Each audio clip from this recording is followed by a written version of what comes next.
பாலமுருகன், கிருத்திக். வாங்க பாலமுருகன், கிருத்திக்.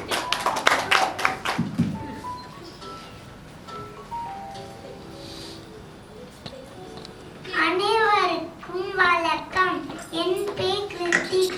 இன்று நான் தேவப்புலவர் என்று போற்றப்படும் திருவள்ளுவர் எழுதிய 1330 திருக்குறள்லேருந்து எனக்கு மிகவும் பிடித்தமான திருக்குறளை உங்கள்கிட்ட சொல்ல போகிறேன்.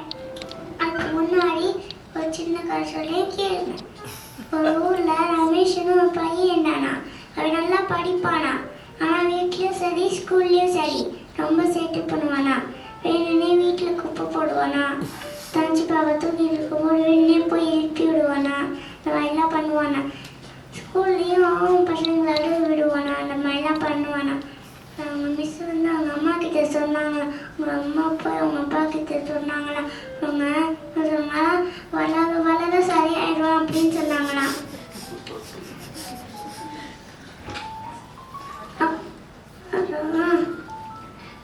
அடுத்த நாள் வந்து தீபாவளியா. எல்லாரும் தீபாவளி வெடிக்க போறாங்க. இப்போ ரமேஷ் சொன்ன சேட்டி ஆரம்பிச்சுட்டானா. வேணுன்னே பெரிய வெடி எடுத்து நாயோட வாழை சுற்றி விட்டானா. அப்புறம் சுற்றி சுற்றி ஓடிச்சு. அவன் மாதிரியே இருந்துச்சான். அப்புறம் மேலே வந்தோன்னே காலில் அடிபட்டுச்சான். அப்புறம் அடிபட்டோன்னே அவங்க ஹாஸ்பிட்டல் கிட்ட போனாங்க. அப்புறம் மருந்தெல்லாம் கொடுத்தாங்களா. அப்புறம் வீட்டுக்கு போக சொல்லிட்டாங்களாம்.